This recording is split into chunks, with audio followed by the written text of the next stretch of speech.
Tonight's lecture is Tiny Travelers, Saw-whet Owls of Maryland, and is being presented by Melissa Boyle Acuti.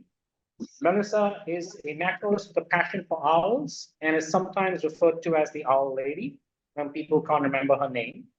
She has a BA in biology from St. Mary's College of Maryland and an MS in environmental biology from Hood College. Her research with owls began in college, where she conducted an owl pellet diet analysis project in her ornithology class, which led to an undergraduate degree capstone project researching the barn owl population in St. Mary's County in the late 1990s. After meeting Dave Brinker at an Audubon meeting, by the way, Dave Brinker was the speaker 2 months ago at our colored dish dinner, where he talked about American goshawks.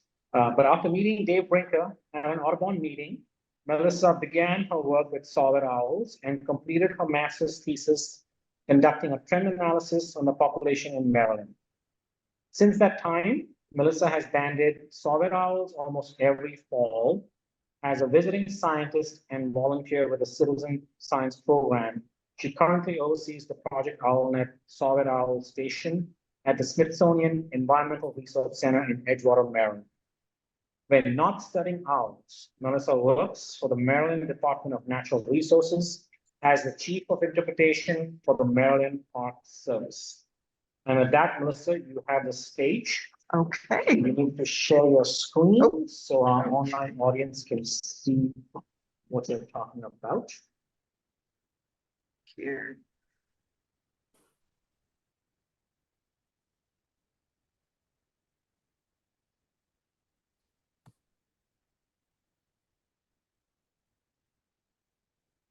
Okay. Everybody can see my screen now? Yes, can everybody hear Melissa? Online? Okay, we're good to start. Okay.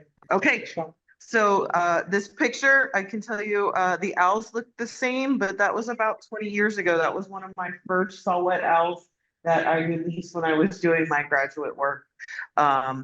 And that was up near Frederick at the Lamb's Knoll Station. So again, you've already heard a little bit of the introduction, but how's everybody feeling today on the saw-whet scale? Bright-eyed and bushy-tailed, number one, kind of number two, number three, oh my goodness, or four, ready to pass out. It's only Tuesday, right? Not yet. Not yet. Okay, good. So this was designed by my friend Carrie Wickstead, who also works at our banding station. But it's really interesting that each of these little guys and gals that we capture really do have individual characteristics once you start looking at them. And now that we all carry a phone with a camera in our pockets, we've been trying to document more of those individual characteristics of the owls. So we take pictures of almost all of them now, not just because they're cute, but for science. Again, my name is Melissa Boyle Acuti. I am Ranger Melissa by day. I joke that's my real job. Owls is a hobby, it's a passion, it's a volunteer activity that I do. I also tag butterflies in the fall, and you don't have to have a permit to do that. Whereas to work with birds, you do have to have a permit. I work under Dave Brinker. He's my master bander. I've worked with him for a number of years now, and will continue. Under that permit, I can band any owl species in Maryland, and I've been very fortunate in the last few years to band some barn owls, as well as some short-eared owls last spring. And I'm not trying to brag, but those are the only short-eared owls chicks that have been banded in Maryland. Just happened to be in the right place at the right time. We were banding some barn owls that were in a nest box on Poplar Island, and happened to have the opportunity to put bands on those chicks. Dave Brinker called me and said, "Do you have size whatever bands. And I was like, well, yeah, but what would I need those for? And he's like, go band those chicks now. And I said, well, we're going to go check it out after lunch. He's like, now. I had no idea at that point in time how awesome of an experience I was going to have to be able to say that. So mainly I work with saw-whets. That's what I've banded the most of. And I work with the Maryland Conservation Bird Partnership Farmland Raptor Project now, doing barn owl banding in different areas of the state. So owls really are my passion.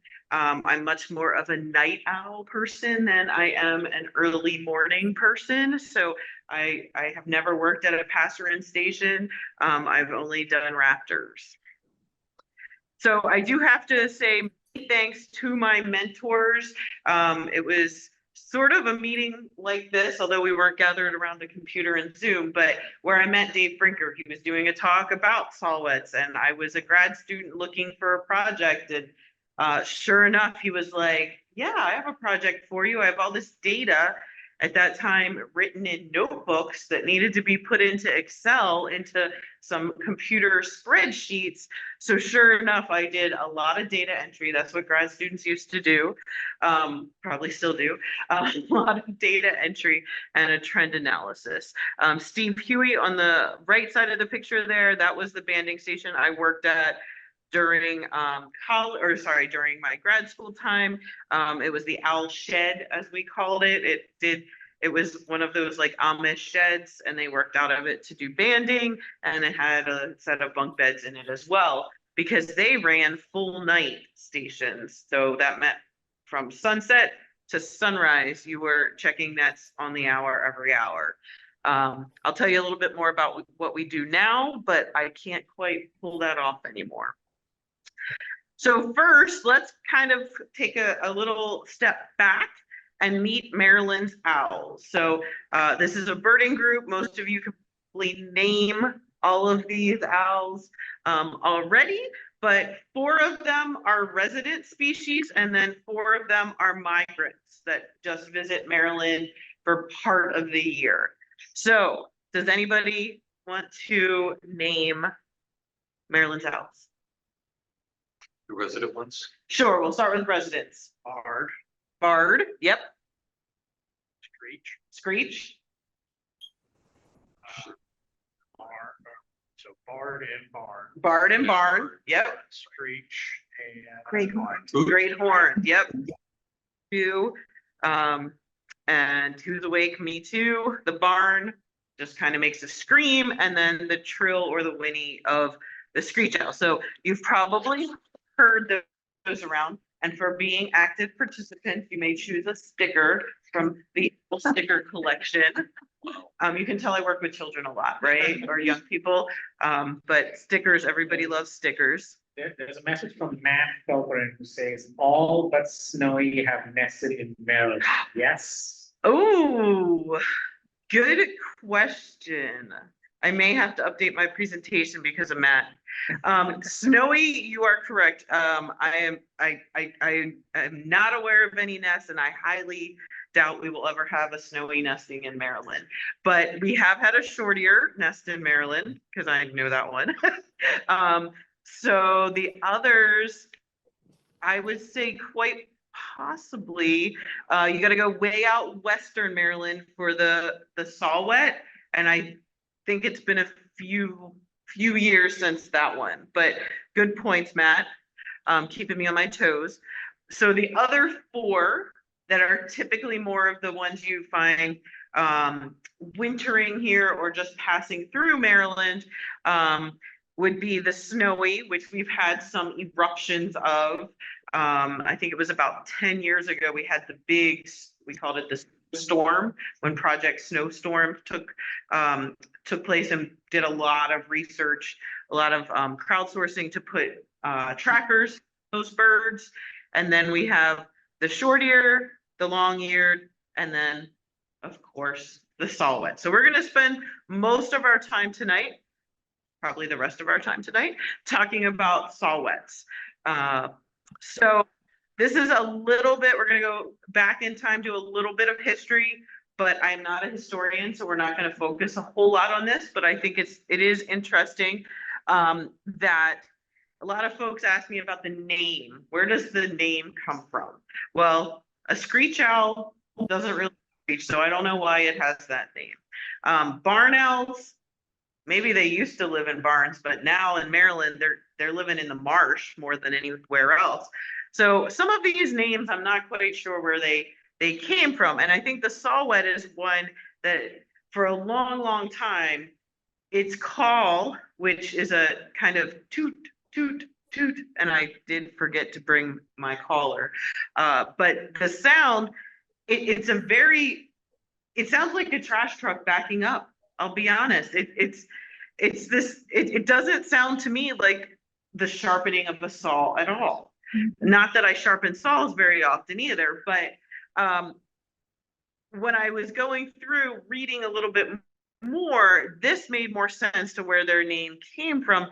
Is the French word is chouette, and in French Canada, French Canadian is where a lot of these birds spend their breeding times, and so that it might have been kind of a mispronunciation of chouette. Oh, did you say saw-whet? Right? And that's probably makes more sense to me than it sounds like the sharpening of a saw. So can't prove it either way, but that's where I think the common name saw-whet originally came from.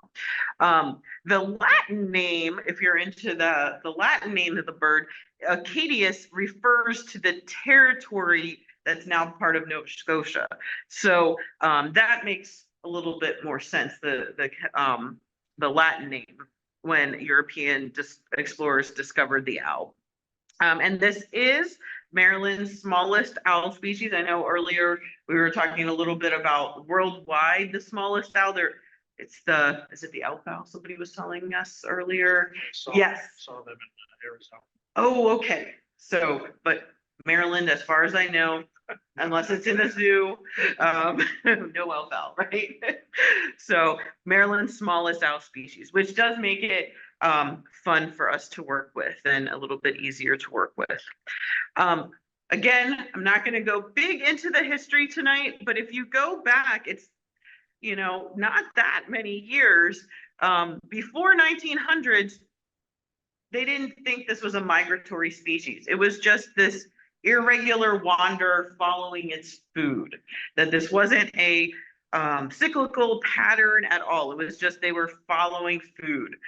And then in 1907 was the first published, that I am aware of, paper on saw-whets, and it was 24 saw-whets that washed ashore on Lake Huron during a snowstorm. And then you started seeing more papers about the migration. That's 1911 was the first time migration was used with saw-whets. Then we jump ahead, and I think this one, especially where I band now, was one of my most meaningful. And all this literature research was when I was in grad school. So I honestly kept up with it since then. But in 1966, Jan Reese at Kent Point, does anybody know where that is? Kent Island, Kent Point. Oh, yeah. Okay. Yeah, on Kent Island, netted 29 saw-whets. And that was the largest number captured at one time in Maryland. I will say we have now surpassed that. However, they weren't trying to catch saw-whets. It was a little bit of an accidental, a net was left open overnight, or pre-dawn caught these birds. So that was kind of interesting because there was no lure being used. There was nothing to entice those saw-whets into that net, into that area. So the interesting thing about that is just keep Kent Island in mind when I show you some of the things coming up in the next few slides. So we can kind of fast forward ahead to the 60s and even 70s, where we start seeing weather correlation with saw-whets and migration. And really cool thing, 1975, Holroyd, I actually got to meet him last fall. And I was like, wait, I know your name from somewhere. And I was like, oh my gosh, it's my literature. And he was like, So in the 80s, Tom Erdman was and Dave Brinker worked alongside Tom. They developed this audio board to increase captures. So at that time, you were just putting up nets and hoping a bird ran into it. Then in the 80s, it was you were trying to lure the birds, attract them to that area, to your nets. 1986 was when Dave Brinker moved out to Maryland from Wisconsin, and that's when our banding station started at Finsel Swamp, which was out in Western Maryland. And then in 94 is when Project Owlnet came together. And so, again, we talked about this in 1960, 1967, 1966, the unprecedented 29 saw-whets. And I know you can't read this at all, that's okay, but I just want to show you it really was published in Maryland BirdLife. It's out there, you can find it if you look really hard. But this to me was a really important thing for Maryland. And this map, unfortunately, needs to be updated. We're working on getting it updated, but there's way more banding stations for saw-whet owls that are not on here at this time. There's a lot of folks doing saw-whet owl migration studies, especially during the fall. Many less during the spring. I don't do any spring banding. It's less concentrated.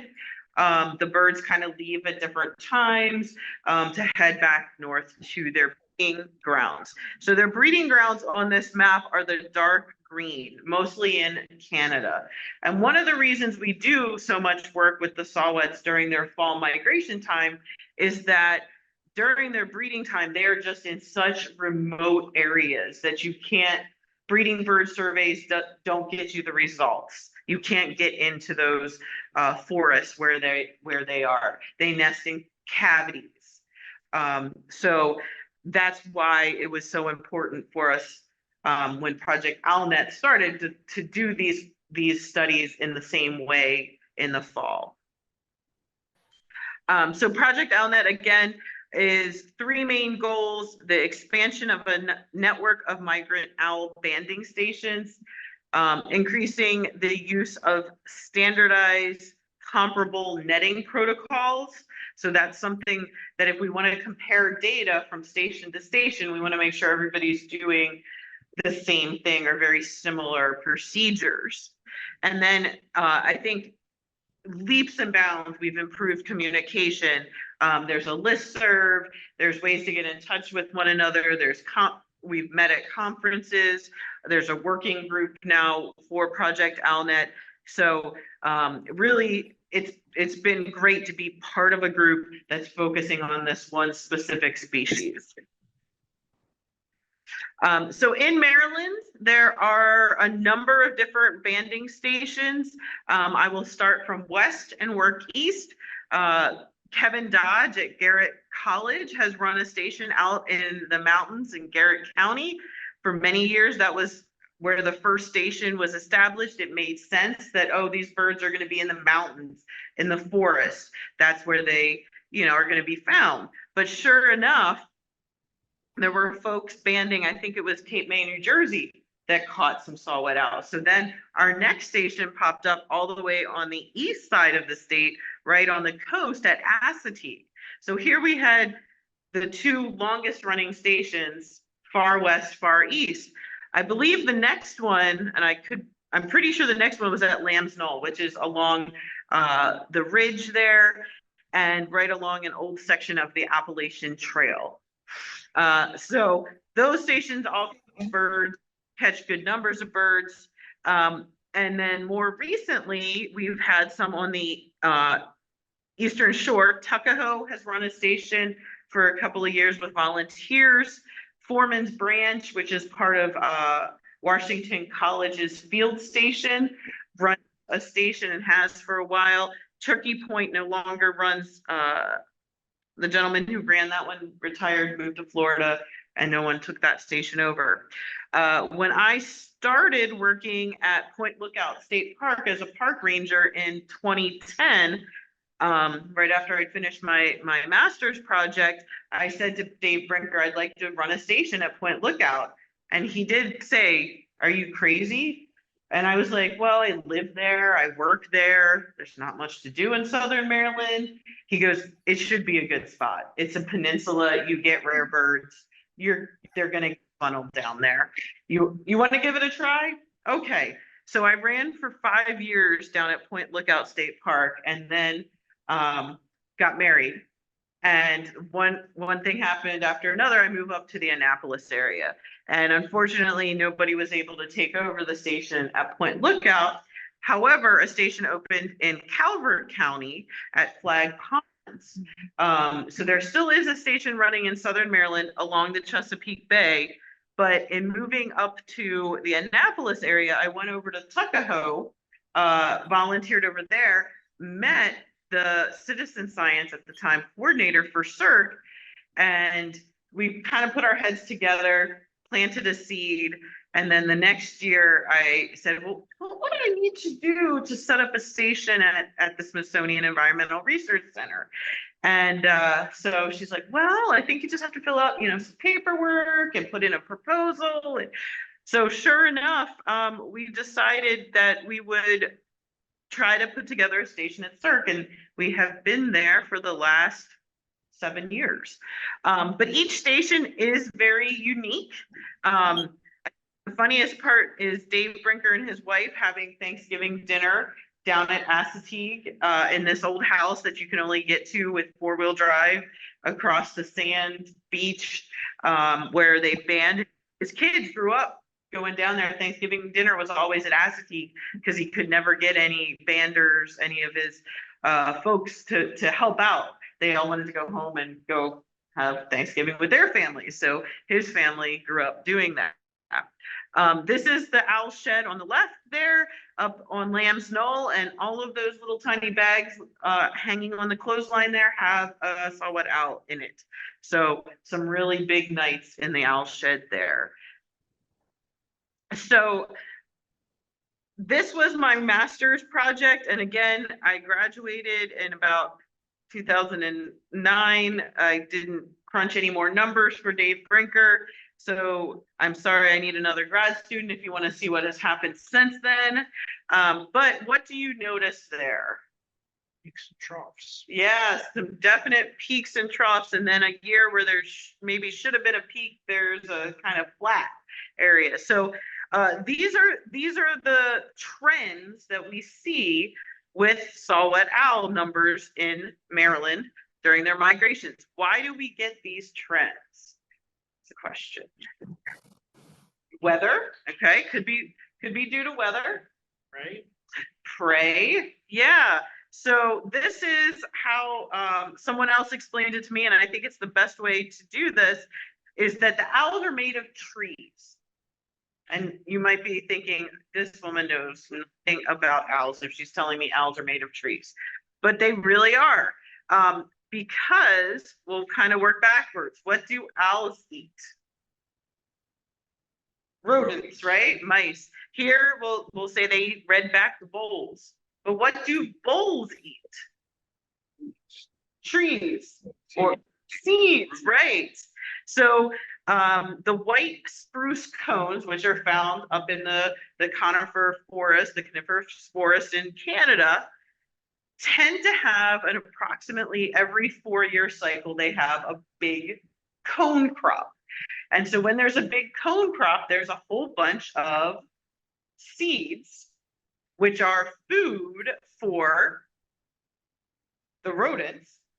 And then the rodents make more rodents really quick, right? So there's lots of food. So then the saw-whet owls, the females are fat and happy and are able to produce maybe more eggs, or the ones that they do produce, the eggs that hatch, are more likely to survive. They're more well fed. So it's all about food. And it goes back to the trees and the cone crops. So that those 4-year, approximately every 4-year cycles are because of the trees. And some of that is likely due to weather patterns, yes. So banding season in Maryland, it does vary from east to west. It's a little bit earlier up on the mountains.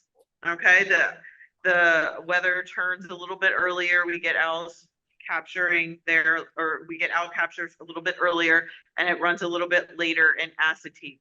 These numbers are from 20-ish plus years ago now. I think our window is shifting, possibly due to changing climate. The seasons are, coming earlier, staying later. So I think it's changing, but I haven't done any data analysis of that to know for sure. But this was from my master's.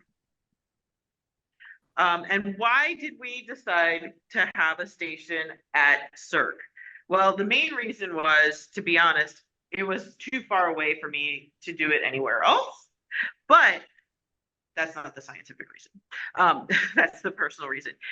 It was along the western shore of the Chesapeake Bay, which was kind of a lesser studied migration route for these owls. Like I had said, the mountains were very well documented along the coast. Cape May, Assateague, even places along were documented, but less along that western shore of the bay. It was across, as a bird would fly, from that point on Kent Island where they caught so many birds back, decades ago. So to me, I was like, well, they're coming down that side of the bay. Why wouldn't they come down this side of the bay? So that was another reason.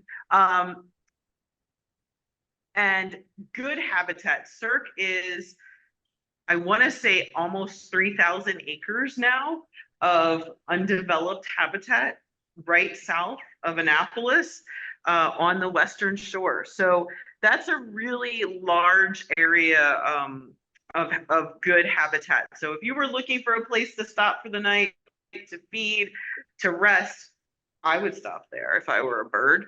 It also provided an opportunity for volunteers and citizen scientists, we now call it participatory science, to be involved in the project. And just from the other stations we have in Maryland, there was a high probability that we would have saw-whets there. But you set up everything, you play your lure, you open your nets, and you still have to wonder to catch anything. So this was our very first saw-whet, October 27th, 2017. So we had to have a picture of that one. I walked right past it because it was in the lowest net deck. And it was late at night, and one of the volunteers that was with me was like, "Is that an owl?" And somebody else was like, "I thought that was a pine cone." So even if you think you're going to catch, you just have to wait and hope. So how do we collect our data? And I don't share this picture too often unless I'm giving a presentation and talking about it, because I don't want it taken out of context. But the owls, we use a mist net, and the owls fly into the mist net because we also have our lure, which is the sound of the owls playing. It's typically a male call. So why the females are attracted to it in the fall, we don't know, but there's definitely an attraction. So they fly into this mist net, and it has pockets.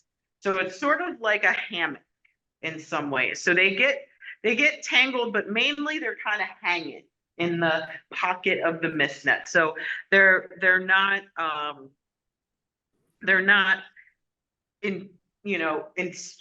entangled, in pain, that sort of thing. They're kind of hanging there. So, and we check the nets every hour, on the hour typically, or half hour depending on when we open the nets.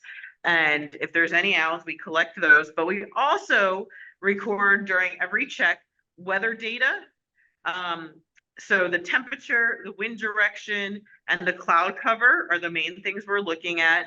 But if we do have an owl, we also make sure we know where in the net it was captured. And so that's which net number. We put up 5 nets currently. It's in a T shape. And the lure is in kind of the center of it. And the net deck, so the pocket that it was found in, was it in the top pocket or the bottom pocket? And then what time it was trapped and what time it was released. So how do we ban the bird? So we are fortunate to have the education center building to use after hours for our banding station, which is quite convenient. We have heat, we have Wi-Fi, we have flushing toilets. I know a lot of people think I'm bragging when I talk about that, but it makes a huge difference if you're doing this 6-ish nights a week for 6 weeks to have those creature comforts. We put our owls in a mesh laundry bag, little lingerie bag, to transport them and bring them back, and we'll take some measurements. So we'll talk about those measurements now. They are banded obviously with US bird banding bands that come from the bird banding laboratory. So they're all individually numbered. And the really cool thing now is that you can report a band online at any hour of the day or night and get almost instant feedback from the bird banding lab, as long as that data has been entered. The interesting thing about our saw-whets is that sometimes they haven't been entered yet because they were just banded within that season. So you'll hear more about that in just a moment, though. So what are some of the measurements we take? And again, this is a picture I don't share widely unless I'm doing a presentation, but yes, a saw-whet owl fits very perfectly into a Donald Duck orange juice can. And I'm pretty sure the child knows what a Donald Duck orange juice can is, but any sort of 6-ounce steel aluminum type can would work. But I learned, my mentor taught me with the Donald Duck orange juice can, and one of my first volunteers went on eBay and found me a Donald Duck orange juice can. So that is the official saw-whet owl banding can for weighing the owls. And you'll see we just use a regular, I think it's a post office scale actually, that we use in grams to get their mass. And the weight is really important because as in many owls, many raptors, the females are actually a little bit larger than the males, about 1/4 to 1/3 larger. It's called reverse sexual dimorphism, if you need that for a Jeopardy question. So they'll be a little bit larger. So we can weigh the birds and tell whether it's a male or female. There's also a wing measurement that we take, and there's a chart. Dave Brinker and some others did some, they also took blood to do some DNA analysis, and it's 95% accurate if you use the wing measurements and the weight measurements. So females are the bigger ones, 93 grams or greater. The males are 78 grams or less. And yes, there is that kind of overlap in the middle where it's unknown. The birds know what they are. We just can't tell by looking at them. So typically we capture a lot more females. And a lot of folks want to know why. So there's 2 different kind of hypotheses going on, or theories about that. One is that we are playing a male lure and the females find that more attractive and come into the lure. So our lure could be creating bias. However, because everybody is using that same lure, that would be pretty difficult for us to change at this point because it's become the standard, that sound. The other thing that has come up, and in some other owl species as well, is that the males actually try to stay closer to their territory so that they're there when the females arrive back. So it may be that the males are less migratory, remember that they are smaller, so they actually need less food to get through the winter. And the females, who are larger and require more food to be able to survive the winter and then be able to be in peak breeding condition when they arrive back on those territories. So it could be a little bit of both, that we're playing a male call, attracts the females, there are more females in the area. So obviously our research is not done with saw-whet owls. We're learning more and more, but there are still many questions about them. So we take a few other measurements, and some of these, it's just one of those things, it takes only a second to do. We don't know why, you know, somebody decided we should measure their bill, but everybody does that. And because it only takes a second or so, we do that. So we do the bill length, we do the tip color. Some of them have black tips, some of them have horn colored tips, which is more like your fingernail color. We do the wing measurements, which is the wing chord and the wing flat. The wing chord is kind of the natural arch of the wing, and the flat, we flatten it. We measure their tail. And then we also look at the eye color, which this one's one of my favorites because we use paint chips from Benjamin Moore. So it's this bright yellow paint chip card that we use to look at the eye color, and then molt cards. If we catch anything that is not a hatchier bird, we have to do a molt card. And so we record whether the feathers are old or new and which feathers are which. And so if that bird is ever captured again, we can look at the molt and how it's changed over the years to try to learn more about their age classifications. And that's one of the things that is probably the hardest when we are doing the banding, is trying to age the birds if they're older than a year old. The cool thing about this, especially now that citizen science is now called participatory science, and we've been joking that it's called party science, is that with our owls, we get out the black light and look at their wings under the black light. So that pink right there is showing the underside of the wing. We have to go into a closet to do this at our banding location because they've got those emergency security lights, and so you can't turn all the lights out and make it dark. And the only way to do it is to go into the little janitor closet and turn off the light in there to get it dark to see. So you might be wondering, well, why does this owl glow under black light, and who figured that out? I don't know who figured it out, but I can tell you why it glows under the black light. It's a pigment in their feathers that's called porphyrin. And this pigment fluoresces under black light, and it fades as they age. And it's probably from the UV that it fades. So old feathers don't fluoresce, but new feathers do. So a hatchier bird, so one that just hatched in the spring, and now it's fall and we're capturing it's you know 6, 7, 8 months old maybe, is going to have all the same feathers. They molted all their feathers. They have all the same aged feathers. So they look like that under the black light. So we don't get any of these cute little teddy bear owls, the one on the left there in Maryland. By the time they make it down here, they have already gotten all their flight feathers, and they do fluoresce. So hatchier birds are the easiest. You look at them under the black light, all their feathers are the same age. They're all uniformly pink. But you also get second year birds. And so those are pretty easy to figure out as well, because you get this window of old feathers sandwiched in between the new feathers. So the tip and the pit have new feathers, whereas the center of the wing has the old feathers. Can you see that there? With either the black light, or you can, once you know what you're looking for, you can see it with regular light looking at the top of the feathers as well.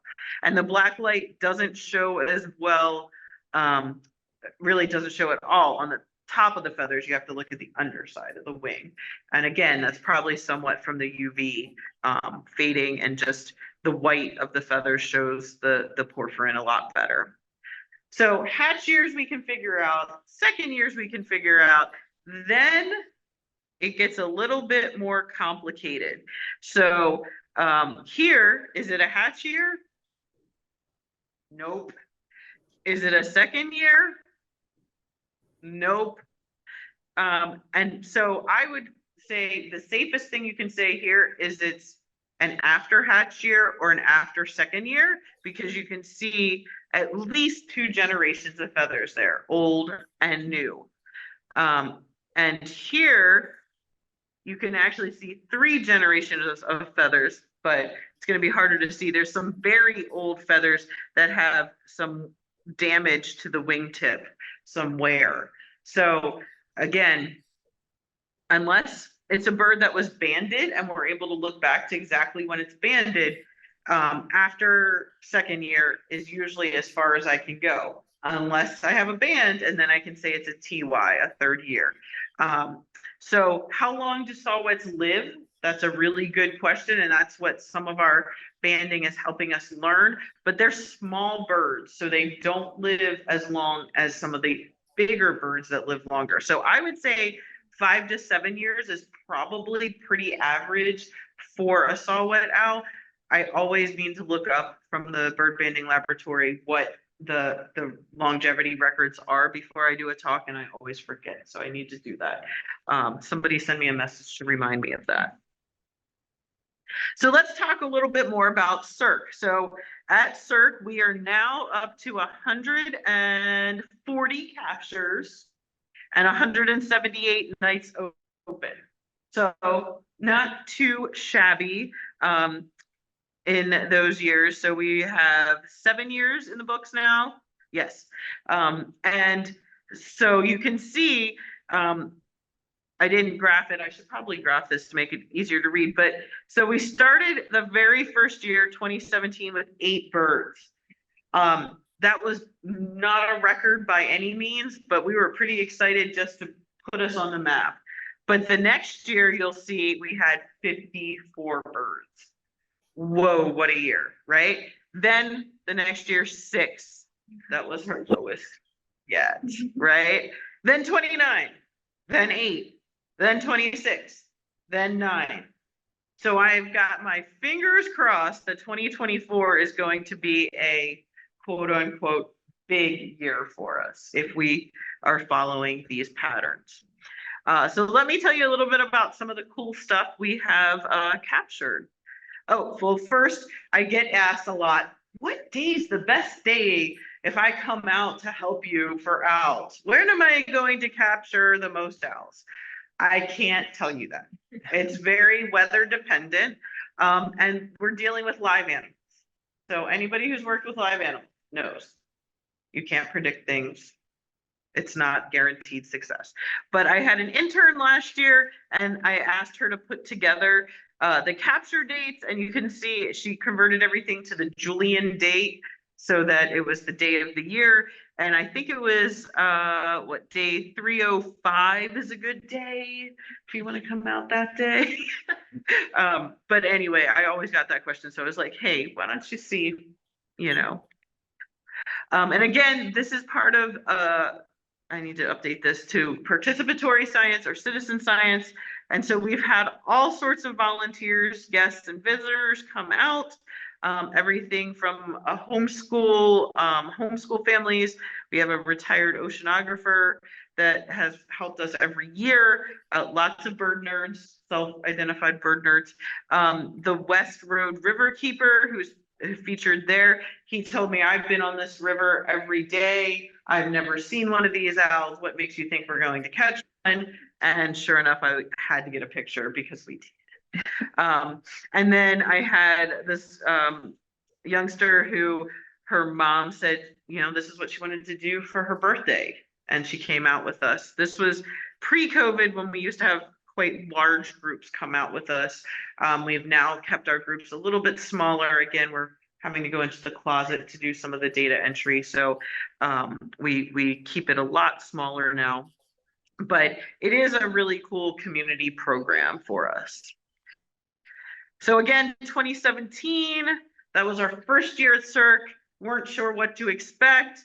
And I was kind of bummed at only 8 owls, but then when I asked around, it didn't seem nearly so bad, because the only other site nearby that had more was Cape May, New Jersey, and they only had 10. Chester River had 7, Tuckahoe had 6, Flag Ponds had 3, and Assateague only had 3 as well. And they said that was their lowest season in 27 years. So I'm not quite sure what happened that year, the year we decided to start at this location, but it has gotten better since then. So it was a really low year, but then we had what was called an eruption year. That year, as you can see there, we ran out of little bags, and I had to use brown paper bags, which many banders use brown paper bags. It's not, the end of the world, but I just had these nightmares that these owls were gonna like punch their way out, like their little talons, they were gonna punch their way out. We were gonna have owls everywhere. That did not happen, thankfully, but that was a super big night. And again, I was still fairly new to CERC. They have security on campus there.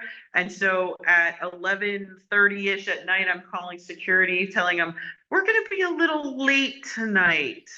And they're like, all right, just let us know when you're done. I think it was almost 3 a.m. by the time we had finished closing and processing and releasing all of those birds. On the final check of the night, we had 15 owls.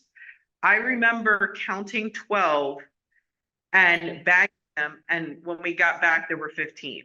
So 3 more had actually come in while we were trying to close down that night. So they kept coming in the net, even though we were finishing up, closing up, we were there, which was pretty crazy. So that was a really big night for us, 24 owls in one night. I was really grateful to have the man standing right behind me. He had done some bird banding in China, and he had the most amazing, very neat handwriting. And he was my scribe that night and wrote everything down. And if you look at our notebook, you can see that night just from his handwriting there. But that was a really big night. It was almost like the weather patterns. It was like the cork on the bottle opened and all the owls decided that was the night to migrate. Over on the Eastern Shore, at one of the sites that stays open for the full night, we run as a half night station. So that means sunset to midnight. They had over 100 owls that night. So it was a really big night for everybody in Maryland. The super thing about that night was that we also had 2 foreign recaptures. So those were our first foreign recoveries or recaptures at CERC. And so this one, it was 2018. It had hatched in 2018. It had been banded basically 3.5 weeks before we captured it at our site. It had been banded in Vermont. So in 3 weeks had made its way all the way to Maryland. So that was really cool. And again, if you report a banded bird to the bird banding laboratory, which is part of USGS, you get this really nice certificate. Now they're emailed to you. So that's in your email. So I have saved all of our certificates. But that wasn't our only foreign recovery that night. There was another one.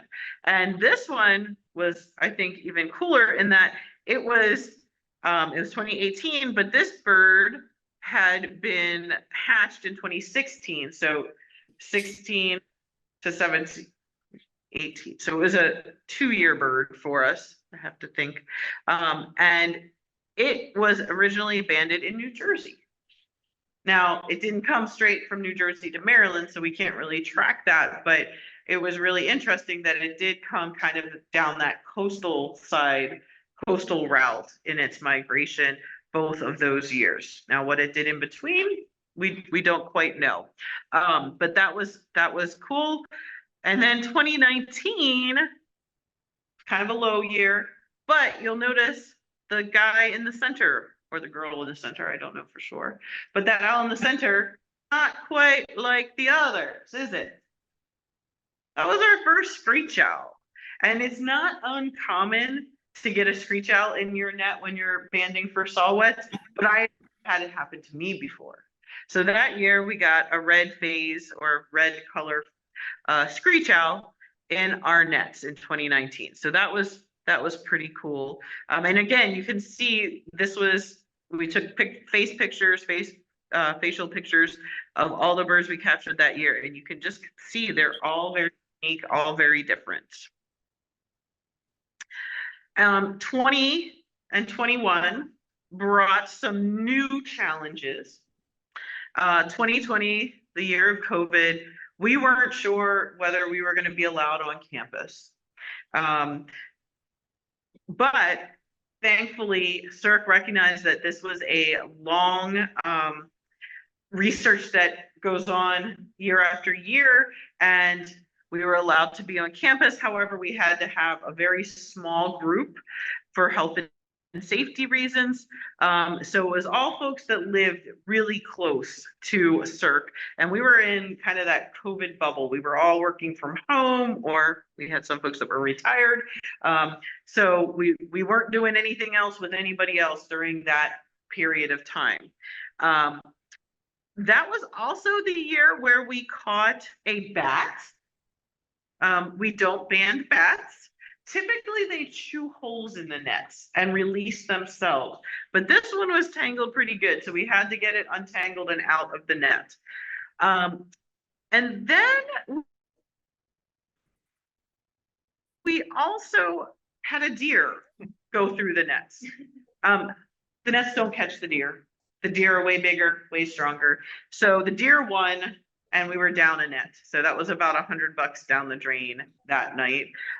We now keep a spare net on hand, lesson learned from that. And when I talk to folks about that, just about every station has experienced something similar. Assateague, it wasn't a deer though. It was a pony. So they lost their poles as well. We luckily, our poles were a little bent, but not unusable. So some new challenges came up during those years. However, 2020 also brought some, as I call them, winning lottery tickets, some more of those foreign recoveries.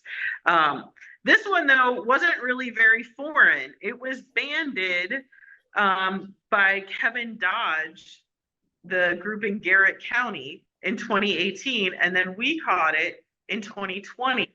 And the ironic thing is that Kevin and I work under Dave Brinker as sub-permittees. He's the master bander. So it looked like the same person had recaptured it when you entered it into the bird banding lab. And don't you love how they draw that map? I'm like, that's not what happened at all. That bird did not just drive from Garrett County out to like south of Annapolis. It went back up to Canada, went back, and there was a year in between where we don't know where it went. But it does tell us that they don't always use the same pathway. Some birds might use the mountains one year and go to the coast the next year during their migration. I think there's a lot more work that can be done, and especially with some of the other tracking devices, we would find out more than just banding the birds. But this still was really cool because I was able to send a message right to Kevin and be like, I caught one of your birds. So it's really neat having that network for this project. But this, I don't know if I can say this is my favorite. In 2020, this was my favorite, or 21, this was my favorite, because I call this the places you'll go bird, 05502, because we captured this bird at CERC on November 9th. November 9th had been a fabulous day for me. I had been working on the Eastern Shore that day, rushed back to get there that night. And so we capture this bird and find out she was originally banded in 2020. But when we entered it in the bird banding lab database, they said they had no data for it yet, which is a little bit unusual because that's a whole year. And typically banders need to turn in their data within that time. So I added it to the listserv and right away got a message, and it was John Fadak. And he was like, I feel so bad. what did you say? This slipped my mind because I donated a kidney last year. And I was like, well, that's a good excuse to forget to enter your data. Okay. So it had originally been banded in Pennsylvania, but the plot thickens, the story gets better because 2 days before it had come to Cirque, it had been in West Virginia. And so Bob Dean says, that's pretty amazing. I caught her on 11/7 at 7:30 p.m. and she returned at 8 o'clock. You got her 2 nights later. She must have had some serious wanderlust with a significant eastward component to her flight after she visited me. This little owl is definitely providing some good information. So 92 miles southeast to us from West Virginia. Wow. So that one's a pretty special owl. Listen, there is a message from Greg. Oh, okay. The NA, I don't know what NA is, the NA longevity record for Northern Saw-whet Owls, 10 years, 4 months. Oh, so North American, I think. Oh, okay, maybe. So, yes. Thank you. So 10 years, yeah. So we're going to keep putting bands on them and see. And so 2022, when you think, wow, things couldn't get any better than what we had in 21 with that 2 days, 92 miles, was our first, what I called true foreign recovery or foreign recapture. And this one, when we got to the nets, right away, I was like, there's something different here. The band seemed a little large for a saw-whet owl. Now, I have heard occasionally, I think it was some college students didn't realize that like once a bird has a band, you don't put another band on the other ankle. It's not like a charm bracelet where you collect them everywhere you go. So sometimes mistakes are made, but this one was like, there's something different here. Well, it's a lock-on band, which is what you use for some of the bigger raptors, has like a little, it's a lock-on. It's a little like clasp that goes over the edge of the band. Usually the ones we use on the saw-whets, it's just kind of like a cuff bracelet. Okay. Their bills, their talons aren't strong enough to be able to take that lock on, or I'm sorry, that butt end band off. So lock-ons are rarely used on saw-whet owls. Especially because they are up in the cold Canadian forest at times. So that's a lot of aluminum extra that they don't necessarily need. The other thing, once we got back to the bird banding area, like back into our station, it was in French. I wish I had taken a picture, but this was our first Canadian recapture at Cirque. So this bird was banded over 900 miles away in Quebec. So again, you know, we keep saying, oh, they winter in, or I'm sorry, they breed in Canada. Well, sure enough, this bird had been banded as a hatch year, hatched in 2020, and it was at the Tadoussac Observatory in Quebec. And so this probably is my favorite one. We did take tons of pictures of it because I was like, nobody's going to believe this. Nobody's going to believe this. But there was a lot of chatter about why did they use a lock-on band?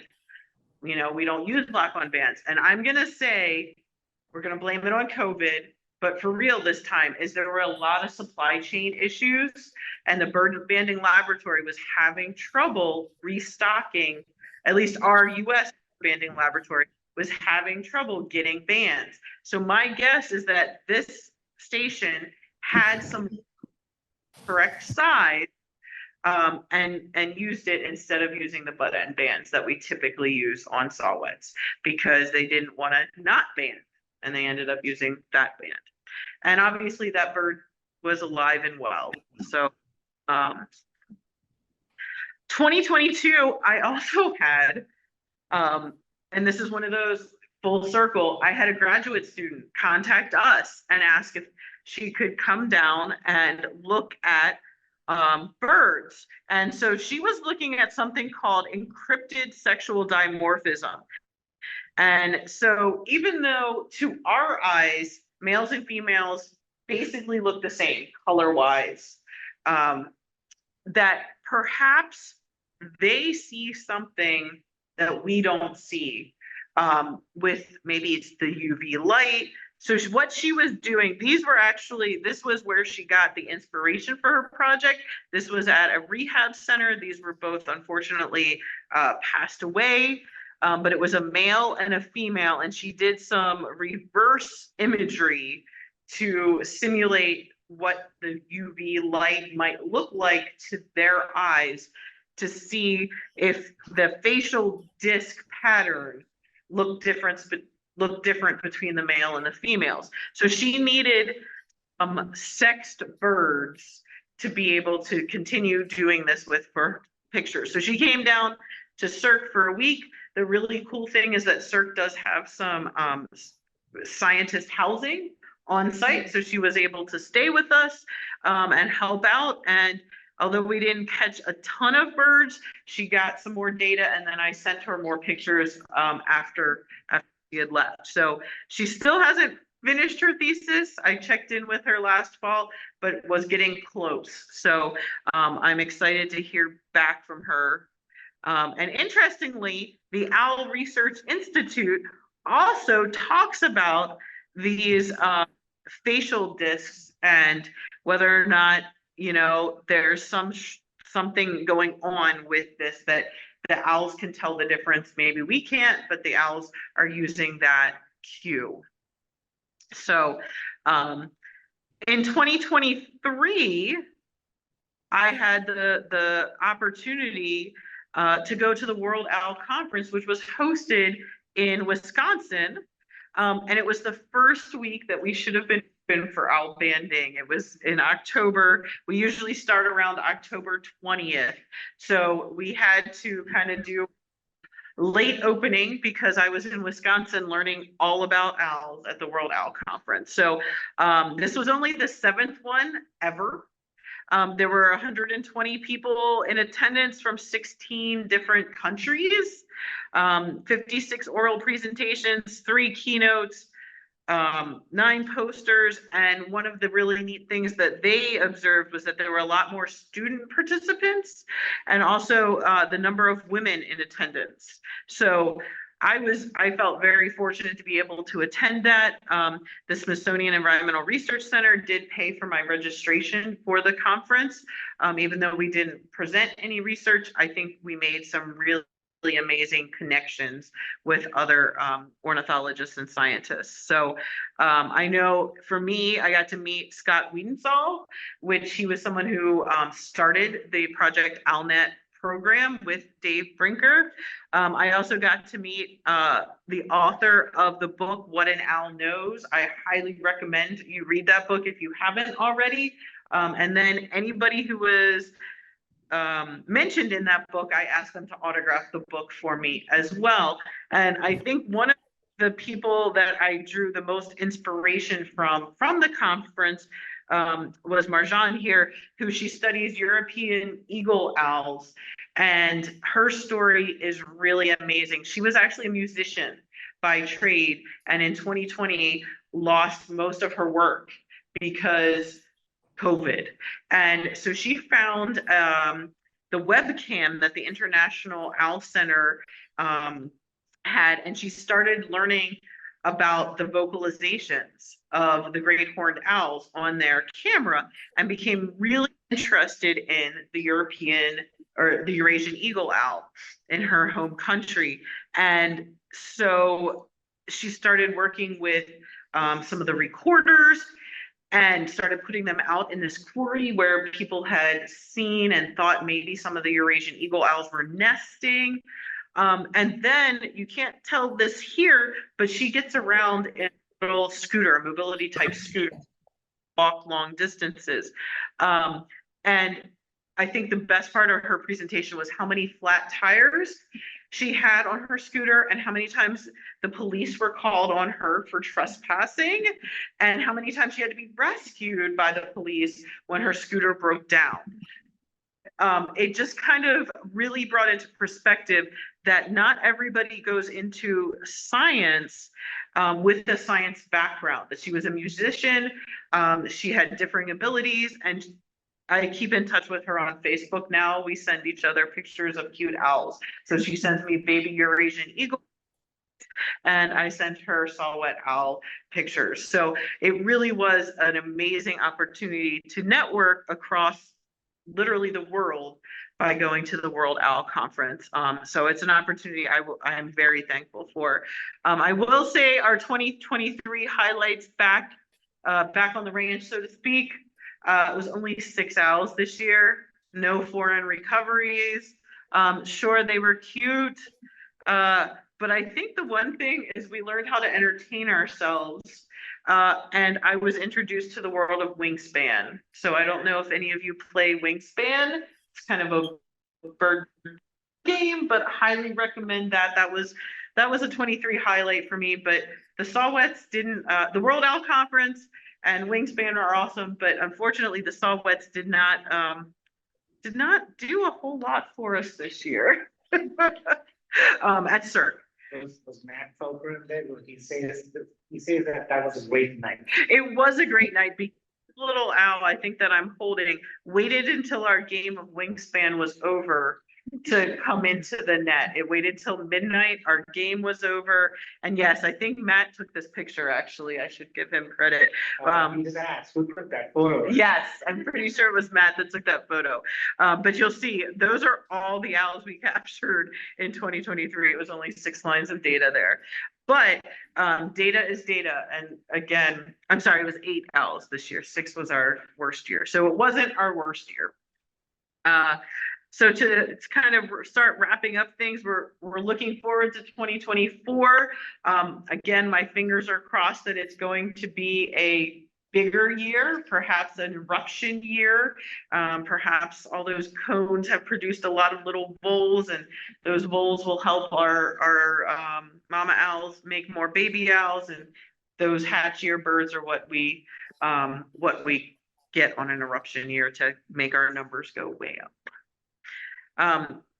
You may have remembered that now saw-whets have been in the news a couple of times. In 2020, Rockefeller was one that hitched a ride on the Christmas tree in New York.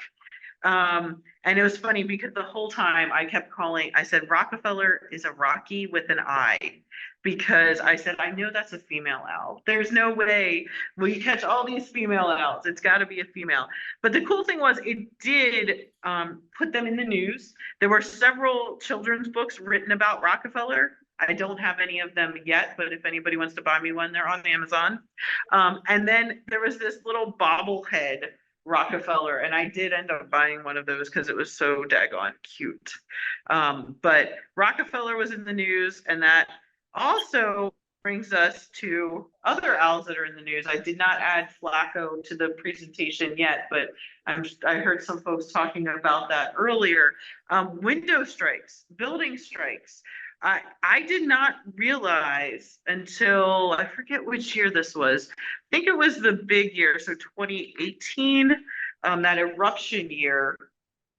There were several birds at the Wild Bird Fund, which is a rehab center in New York, and then Owl Moon Raptor Center, which is here in Maryland, that were found at the base of buildings. The saw-whets seem to have survived. Now, I don't know if that's because they're fluffier. I don't know. We don't know for sure. They were banded. They were released after being rehabbed. But what can we do about this? We could probably talk. We probably could have a whole talk about that. And maybe you have one coming up about bird safe buildings. But the easiest is to turn off the lights during migration seasons, fall or spring migrations. Turn off the lights. Or have motion activated lights so that they're not on all the time. So that's one of my little public service announcements. If you like these owls, please turn off your lights during migration. And where are we going with this? But I would like to say we can go high tech but it costs money.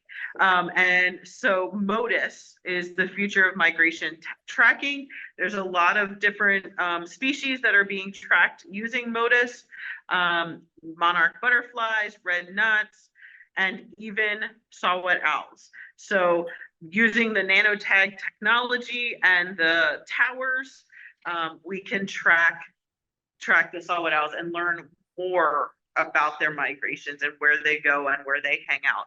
The cool thing is that Pennsylvania has put up enough MODIS towers from east to west that if you are a bird with a MODIS tag going north-south, you will ping one of their towers. How much all these nanotags cost? They're about $200 each. Not cheap. Not cheap. Preferred. Per bird, yes. They get put on with a harness made out of, I believe now it's made out of a Dyneema thread, which is, it used to be a Kevlar type thread because you don't want them chewing this $200 nanotag. So yes. How long does one last?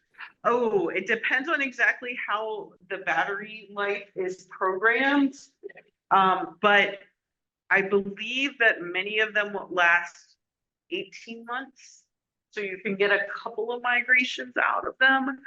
That's a good question. And as I was, that was a good question because it led into any questions. So we were almost to the end. And then I will say, if you want to support the research, you can make a donation to the participatory science. You can call it Party Sci. They'll know it came from me if you say Party Sci. And it will be put towards our Project Owlnet supplies. So anything from the net, the nets are one of our main consumables that things happen to. We get holes in them, we have to replace.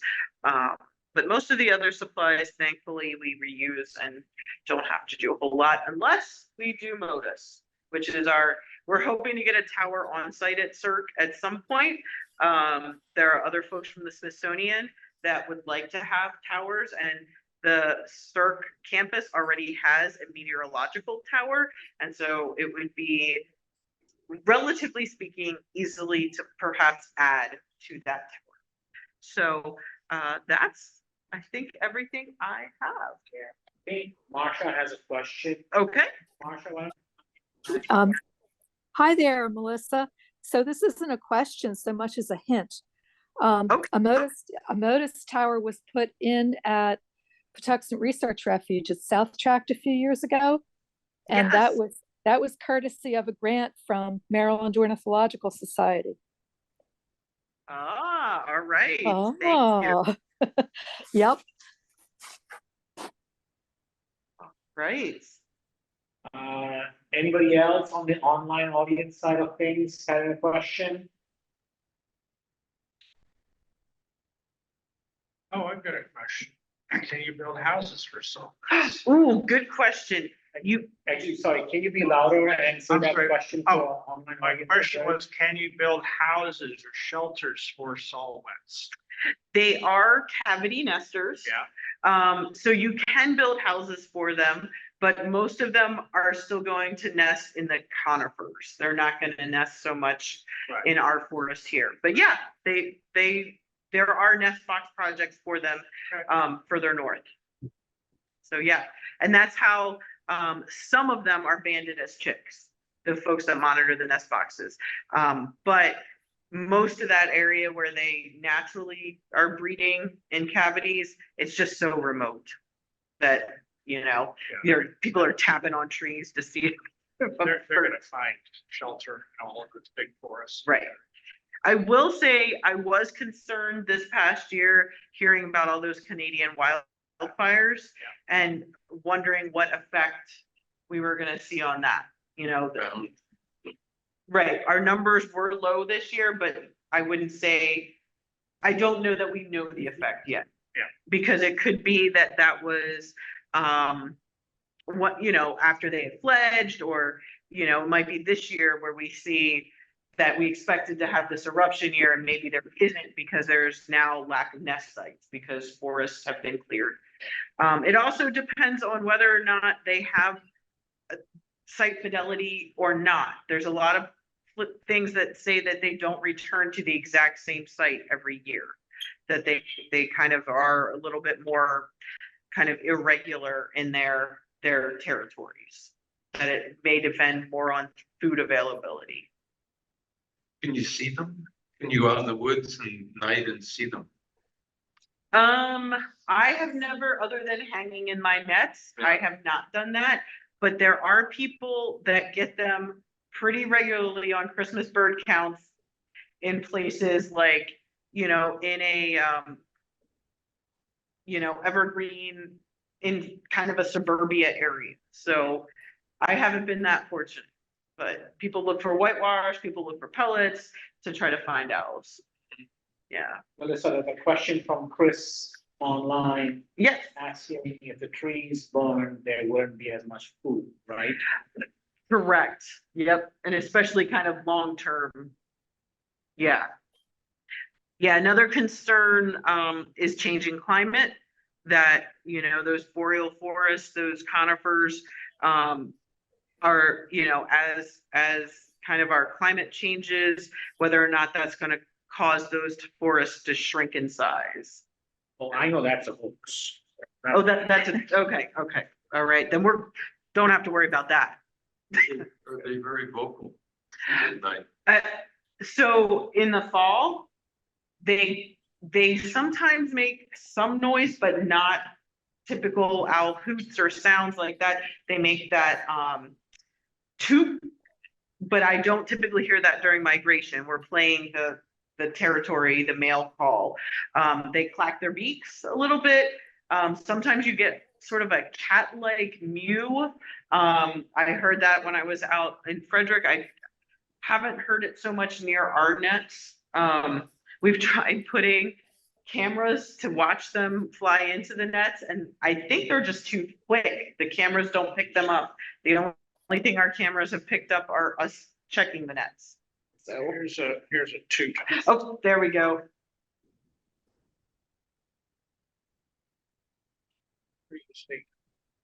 Yep.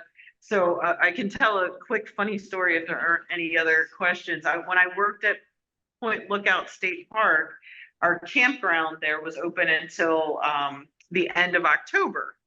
And our banding site wasn't too far from the campground, but by the end of October, there weren't a lot of people camping. Anyway, but someone reported on eBird that they had heard a saw-whet owl at Point Lookout State Park on, it was like October 25th or something. And the eBird coordinator contacted me and said, were you doing owls that night? Because they also posted, and I wish I could find it because I screenshot a picture on Facebook saying how it was so nice to be lulled to sleep with the hooting or the tooting of the saw-whet owl. And it was our lure. It was, and it went until midnight and then it stopped, but I guess they were sound asleep by that point.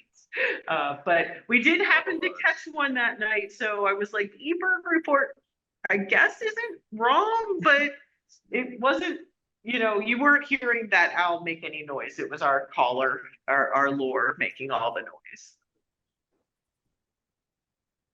Well, if there aren't any more questions, I would like to thank Melissa for coming here and talking to us.